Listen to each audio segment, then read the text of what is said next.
Այսուհետ նոր հասցեում ու մշտական վայրում Զանգեզուրի պղնձամոլիբդենային կոմբինատի արհեստակցական կազմակերպության գրադարանը վերաբացվեց ու կգործի Քաջարանի Աբովյան փողոցում։ Ձեռնարկության գլխավոր տնօրեն Ռոման Խուդոլին եւ արհեստակցական կազմակերպության նախագահ Տիգրան Սարգսյանն են կտրում խորհրդանշական կարմիր ժապավենը։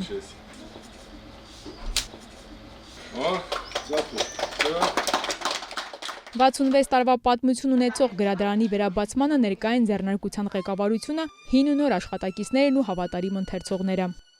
Я знаю, она самая старинная в истории ЗММК. Ես գիտեմ, որ այս գրադարանը ամենահինն է կոմբինատի պատմության մեջ։ Ինչպես նշեց արհեստակցական կազմակերպության նախագահը, իրականում այն առաջինն է, որ սկսել է գործել եւ վերջապես իր պատերն ունի, ինչի արդիվ բոլորիս շնորհավորում եմ։ Ուզում եմ մաղթել, որ այս ամենի վրա կանգ չառնեք, որովհետև ժամանակակից գրադարանները նաև ինտերակտիվ են, հետևաբար այստեղ պետք է լինեն գadgetներ, որոնցում ներբեռնված կլինեն ամբողջ աշխարհի գրողների դասական ու ժամանակակից ստեղծագործությունները։ Մենք այս հարցում պատրաստ ենք օգնել։ Արհեստակցական կազմակերպության հետ համատեղ կցանկանայի ստեղծեինք նաև կոմբինատի պատմության թանգարան։ Եկեք միասին գտնենք շենք, որտեղ կլինեն այն մարդիկ ու պատմությունները, որոնք մեր ձեռնարկությանը փառք են բերել։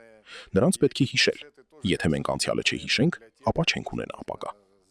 Գրադարանը հիմնադրման օրվանից ի վեր գործել, բայց չի ունեցել մշտական հասցե, հարուստ էր մասնագիտական, տեխնիկական ու գեղարվեստական գրականությամբ, որոնցից շատերն էին օգտվում։ Անձամբ ես ուսանող տարիներին շատ եմ օգտվել այդ գրադարանից, հենց մասնագիտական, ես իրավաբանական էի սովորում, իրավաբանական ուղղվածության գրքեր 17 թվականին մեծ վերանորոգում գնաց Մշակույթի պալատի, իսկ մեր գրադարանը այնտեղ էր, մեր գրադարանը դուրս եկավ, տեղավորվեցին ուրիշ տարածքում ժամանակավոր, մենք մի քիչ տարածքային խնդիրներով մի մոտ 8 տարի թափառել ենք, այդ թափառելու ընթացքում ցավոք սրտի գրքային ֆոնդի մի մասի կորուստ ունեցանք։ Կոմբինատի արհեստակցական կազմակերպության նախագահ Տիգրան Սարգսյանի նախաձեռնությամբ խնդիրը լուծում ստացավ եւ այսուհետ այն կշարունակի գործել մշտական հասցեում, հիմնանորոգված պայմաններում, համալրված եւս 3000 կտոր նոր գրականությամբ։ 25 թվականին ձեռք ենք բերել այս տարածքը կոմբինատի աջակցությամբ, կոմբինատի կողմից կատարվել է վերանորոգումը, այս գույքը նրանց աջակցությամբ ձեռք ենք բերել, դե գրքերն էլ մենք ենք ձեռք բերել եւ մի շարք տեխնիկական բաներ։ Այն ժամանակ տարբեր էր գրականությունը, ես երրորդ աշխատողն եմ եղել այդ գրադարանի, երկար տարիներ 48 տարի աշխատել եմ այդ գրադարանում։ Դրանից համալրում եղել է Հանքավանի գրադարանից, Քաջարանի գրադարան, Կուլտուրայի պալատի գրադարանից, բոլորվել եմ այն ժամանակ, որ փակվել է, բոլորվել է մեր գրադարանը։ Դե մենք դրանից հետո սկսել ենք արդեն աշխատելը, նոր գրքեր ենք ստացել, ընթերցողների մեծամասնությունը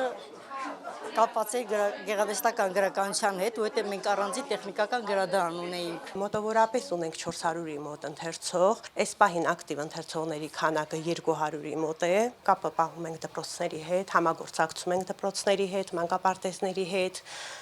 այստեղ միջոցառումներ են լինում, քննարկումներ, հանդիպումներ։ Գրադարանի ակտիվ ընթերցողներից է Եվան, դետեկտիվ է նախընտրում, ամառային արձակուրդին էլ որոշել է ընթերցել նորաբաց գրադարանի գրքերից։ Լավ հնարավորություն է ամառային արձակուրդներին կարդալու, որովհետև երբ գիրքը կարդում ես, դու մոտավոր մտնում ես հենց գրքի ստեղծագործության մտքի մեջ, հեղինակի մտորումների մեջ։ Գրադարանի բացմանը ներկա էր նաև գրող ու պատմաբան Սոս Դավթյանը, ով վերջին տարիներին փաստահավաք գործունեություն է ծավալում Քաջարանի ու Զանգեզուրի պղնձամոլիբդենային կոմբինատի պատմությունը հավերժացրել է հեղինակային գրքերում։ Իդեպ վերջերս լույս է տեսել նաև Մեղրու տարածաշրջանին նվիրված աշխատությունը, այս եւ մյուս ստեղծագործությունները հեղինակը մեծ սիրով նվիրեց նորաբաց գրադարանին ու Լեռնագործների քաղաքի համայնքային գրադարաններին։ Երևի առաջին կազմակերպությունն է, որ ես պաշտոնապես նվիրում եմ ձեզ, դերահարթակներում եւ Ռոման Նիկոլաևիչ, ես ձեզ համար բերել եմ առաջին գիրքը Սոնեչնե Մեղրին, եւ ուզում եմ նվիրել ձեզ։ Դուք շատ մեծ վաստակ ունեք դրա կյանքի կոչման մեջ։ Спасибо. Это наша история. Սա արդեն մեր պատմությունն է, եւ այս գիրքը իր տեղը կզբաղեցնի ոչ միայն գրադարանում, այլև հետագայում Զանգեզուրի պղնձամոլիբդենային կոմբինատի թանգարանում։ Спасибо. Հերմինե Միքայելյան, Ռոբերտո Հանջանյան, Սյունիք լուրեր։